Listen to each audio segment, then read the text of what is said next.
Kevin Durant is loving LeBron James, is feuding with C.J. McCollum. I got to tell you something. I like Kevin Durant. And so yesterday he goes on the C.J. McCollum thing, or recently on a podcast, and he's like, you have no chance to win. And C.J. McCollum's like, you're soft and all that stuff. And I got to be honest with you. Kevin Durant acknowledges, I like this social media thing. I'm into it. I got a lot of downtime. It's not hurting my championships. What do you make of Durant and his rabbit ears and his social media and his talking all the time stuff? Well, it's interesting because ever since he's gone to Golden State, and people told me when he made that move, people close to him said this was the first move he ever made just for himself. Where he didn't care about what other people were going to think about it, where he didn't make the move or do something for other people's approval or to make them happy, but he did it for himself. And I think he's taken that, to social media. Like now he's like, even his interviews, whatever, he says what he wants on the court. Now, he told me himself, this is the real me.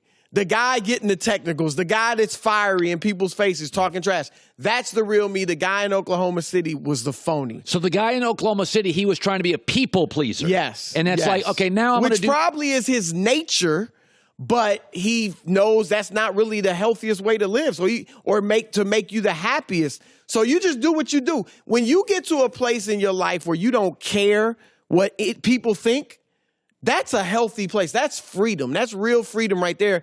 And so I think Durant is interesting because on the one hand, he's that guy. I don't care what you think. I'm going to say what I want. But on the other hand, he's reacting to every little slight from 15-year-olds on Instagram. You know what I mean? So it's weird. I don't know how to describe. I always say this about social media. Clay Travis is a guy I know. He loves the fights. He just loves fight. Jason Whitlock. He loves sparring with people. It's not my personality. I think it's corrosive. I don't like arguing with people. Here's my opinion. I've always said this about my show. This is my opinion. React to my opinion. Yeah. I'm not going to react to your reaction about my reaction. So Kevin Durant likes to go on internet and get chippy. And that's his personality. Yeah. Imagine, now at least, and it's great, that he's doing it himself. He's not hiding behind a burner account. But can you imagine the fire and the vitriol he must have been throwing at people from his burner account when nobody could connect it to him? So, but I'm with you. It's good that he's doing what he wants to do. For the record, so I haven't talked to you since the Kawhi thing happened, and Danny Green came out. Danny Green comes out yesterday. And Danny Green's like, I probably should have gotten a second opinion. So now in the last 2 years, LaMarcus Aldridge, get me out of here. Kawhi Leonard, push back. Danny Green, they ain't perfect in San Antonio. This goes back to my every religion needs a face. Tim Duncan was the face of Popovich's rigid system religion. He left, everybody's pushing back. Well, Popovich has always had a style of coaching that was just going to rub certain players the wrong way. Steven Jackson, even though he loved Pop and played for him, they butted heads, and eventually Steve was out of there. Steve Smith didn't love the situation, in San Antonio when he was there for a short time. You look at the guys that Pop has had success with. Tim Duncan doesn't grow up in America. So he wasn't one of these kids that from 7th grade on, they're being told how great they are and they're some superstar. Tony Parker and Manu Ginobili played overseas, and the coaches overseas rule with an iron fist that's stronger than Popovich, that's stronger than our college coaches. I mean, they dominate. If you cross a coach overseas, you might not get your next paycheck. There's a good chance you won't. So they were in line with being coached hard. So guys that grow up in that system, in that way, are fine with Popovich or a Belichick or whoever. But a lot of the millennials now and the AAU culture. Because in AAU, guys who've come up through where AAU rules, where AAU is more important than your high school coach, they're babied more than coached. I tell Doug Gottlieb this 20 years ago, because, Duncan was playing, AA, or he was playing overseas 25 years ago. It used to be you had a high school coach who barked at you. Then you went to college for 3 years, even Michael Jordan. You'll play within the system. Yeah. Then you went to the NBA, and players back then made $150,000, and the coach made $150,000. And the coach controlled you. Yep. And now, you don't have a high school coach. You have an AAU coach who recruits you and gives you swag so you come on his team. You go to college for 1 year where the coach begs you to come to Kentucky for 1 year and begs you to stay another. Then you go to the NBA, and if you're a star, you can get the coach fired in an hour. So the culture has changed. I'm not blaming the players. I'm saying just the culture has changed. And you know why it's changed to me? Because we finally realized how valuable great players are. And there's 8 in the world, and everybody thinks that if you can get one of these Kawhis, LeBrons, Durant, Steph Currys, Jimmy Butlers, they change your life, your job, your income, your commerce, and so they get babied. I don't think we've realized how valuable they are. I think we've always known that, but to your point, I just think it's a total cultural shift. I mean, I remember playing, when I was going to play football in 4th grade, I remember older kids telling me, oh, you better get ready. The coach is going to be yelling at you. Like, that was coaching back then. You knew you'd get yelled at. You knew you'd have to run if you did something wrong. Like that, we just grew up that way. Whereas nowadays, they're not. Because the AAU coach is not jumping on you for lack of defense. He's not jumping on you for not making post-entry passes or for throwing up bad shots because he's just happy to have you. You could be his meal ticket to a college job. Thank you. So I'm not yelling at you and then you go down the street and play for so-and-so. That's right. So when they get to the NBA, it's hard to expect them to be able to. Some of them, it's a complete culture shock to have a coach like Pop.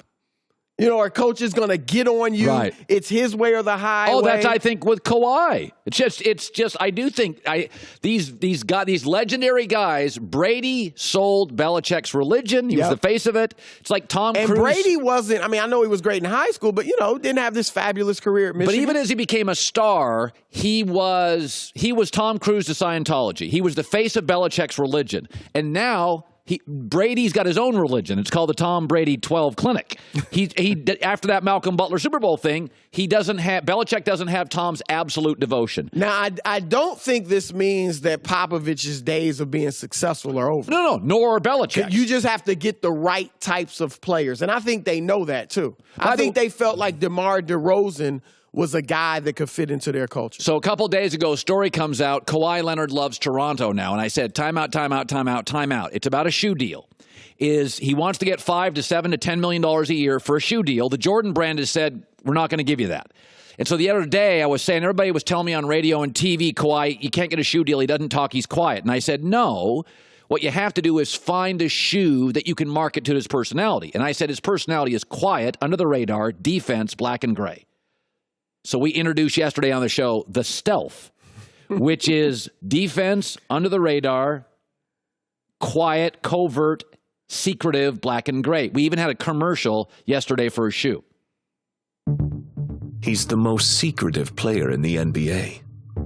He flies so under the radar that even his own coach couldn't figure out where he went for the last 3 months of the season. Stealth by Kawhi Leonard, a shoe so under the radar. Maybe it'll be at the shoe store. Maybe it won't. We just don't know. So, do you think he'd stay in Toronto? Do you think the shoe deal is a big deal? Because Canadian star players don't get the shoe deals they do down here, do they? No, and I don't think the shoe deal is going to have anything to do with him staying or leaving Toronto. Okay, you don't. I think he's going to leave, overwhelming odds that he leaves. But the thing, I like that commercial, by the way. That was a good, that was the beginning of a really good marketing campaign for his type of shoe. I think what you'd have to do with him, because if you look at the iconic sneakers, Dr. J's back in the 70s and 80s, obviously the Jordans, LeBron's to a degree, but the iconic Iversons, the first AI, the Answers, those were all ultra exciting players and had a personality that was charismatic. But there's another shoe that became, was a really great seller, somewhat iconic, Penny Hardaway.